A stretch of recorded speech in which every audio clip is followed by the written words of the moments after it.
Would you say was there something ideological pushing Epstein towards his dealings regarding Israel in general? Yeah, I think there's no doubt about it. Epstein was somebody who was very, pro-Israel, you could say. He was extremely interested in Israel's security interests.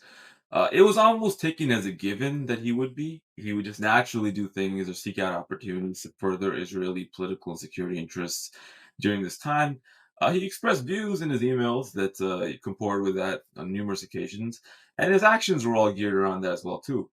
No, it's not to say that he worked for the Mossad or something like that. I think he was actually much more powerful and influential than that. But he was part of this network of wealthy individuals around the world who were pro-Israel, who would seek out opportunities to benefit Israel, work with Israeli political figures like Barak and others to do that. Yeah. Let me actually stop you on that one because that is an important note. What you said about the Mossad, because as in podcast land and all over the internet, there's been all kinds of things being said that he was allegedly a Mossad agent and whatnot. But it is interesting what you're saying. You're actually saying that he's more powerful than that. I just wanted to unpack that quickly with you. If you were a Mossad agent or something like that, you're an employee in a hierarchy. You are somebody who's receiving a salary. You're answerable to the head of the Mossad. You're answerable, in theory, to the civilian government of Israel and so forth. And, that's in a way it's an influential role, but in a way you're kind of just an employee, as I said. You're kind of just someone, a cog in a machine and so forth.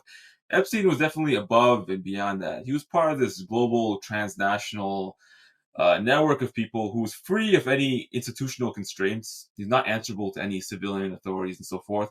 So, the Mossad, so to speak, in some way was very much beneath him. He was someone who had much more freedom to act, freedom, had more resources at a personal level by far than any, Mossad official, you could say. And he Is it wasn't the opposite answerable to then? anybody. Did Yeah. Mossad work for him?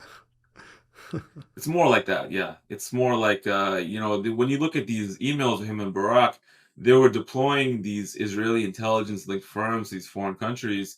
There was no indication there that, that they even knew the people he was deploying really knew what the whole story was or who was pulling the strings or what they were involved in and so forth. They were kind of employees doing their job, being directed by these powerful guys.